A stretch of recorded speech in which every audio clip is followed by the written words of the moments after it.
Madame, monsieur, bonjour. Merci de nous suivre. Merci d'avoir choisi la RTI. Vous savez que le samedi, c'est une ambiance relax, hyper détendue. C'est la grande causerie. Et pour ce faire, nous avons des personnes ressources qui nous ont fait l'amabilité, n'est-ce pas, d'être disponibles déjà très tôt. Et puis nous allons débattre à bâton rompu d'un sujet qui passionne, mais nous allons en parler sans passion, avec beaucoup de réalisme. Le sujet, c'est la polygamie. Et les personnes ressources que nous avons M. Dadraman. Monsieur, bonjour. Bonjour Mariam. Vous êtes directeur des études dans un établissement. Tout à fait. Très bien. Nous avons également M. Do Blanchard. Monsieur, bonjour. Bonjour madame. Vous êtes chef ouais de la diaspora. D'accord. Et puis, nous avons Adja Mariam Traoré Konaté. Bonjour madame. Bonjour Mariam. Vous êtes commerçante. Oui. Très bien. Nous attendons une quatrième dame pour respecter la parité. Nous espérons qu'elle va nous rejoindre rapidement. Oui.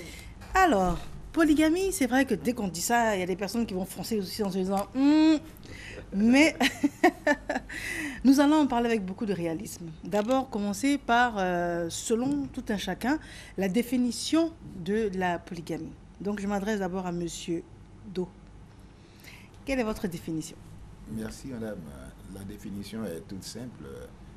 La polygamie, c'est la faculté d'un foyer à plusieurs épouses. Il n'y a pas plus que cela. D'accord. Simple et clair. Et vous, madame? Mais je dirais la même chose comme monsieur Monsieur Do.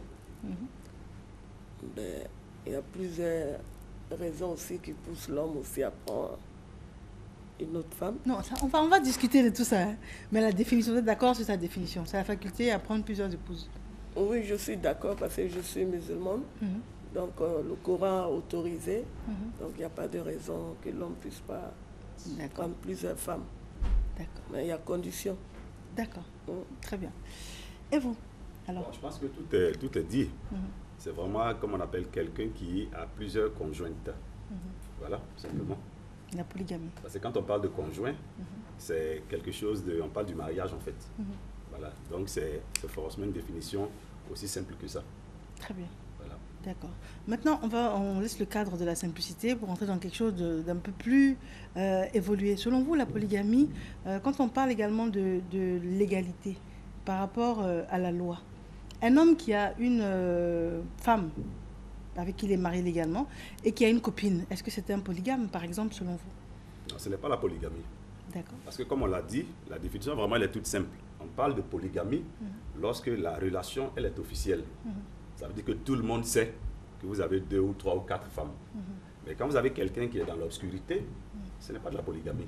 C'est autre chose. Voilà. C'est autre chose. Et vous, monsieur Do, vous êtes d'accord avec ça? Oui, mais la polygamie, on peut l'accepter. Tout dépend aussi de dans quel pays on se trouve.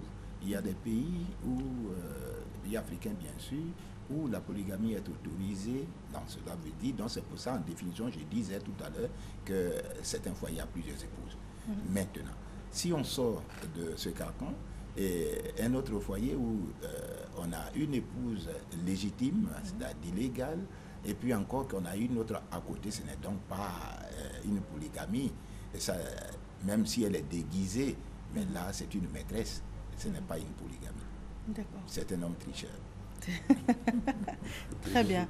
Alors, bien sûr, je pense bien évidemment que vous êtes d'accord avec cette approche des choses, dès l'instant où, de par la religion musulmane, c'est tout à fait permis de le faire.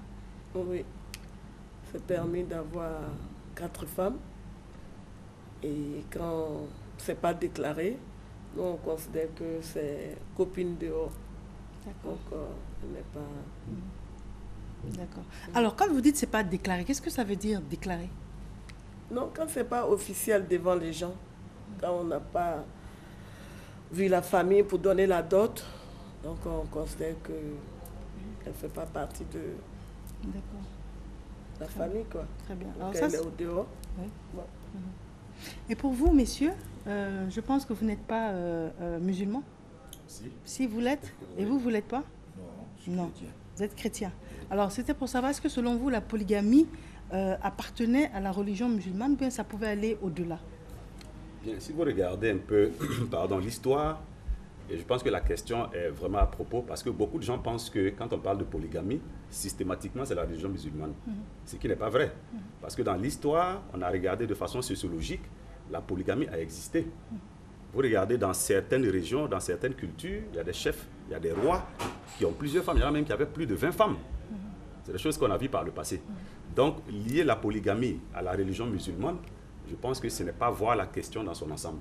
Ce n'est pas que les musulmans qui sont polygames ou qui parlent de polygamie. Dans nos sociétés traditionnelles, dans nos cultures, on a également vu la polygamie. Et je pense que même jusqu'à aujourd'hui, c'est des choses qui existent encore. Voilà, donc ce n'est pas systématiquement lié à la religion musulmane. Très bien. Voilà. Et votre avis?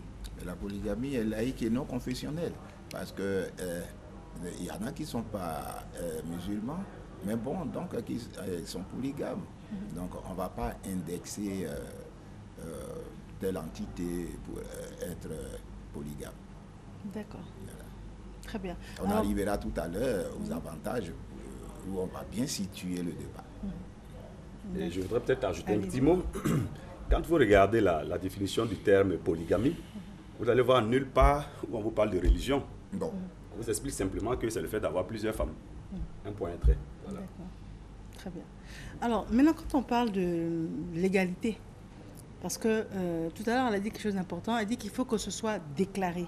Donc, ça veut dire qu'il y a une procédure, dans la religion musulmane en tout cas, par rapport à l'acceptation de la situation au vu et au su, d'abord du Créateur et ensuite des hommes.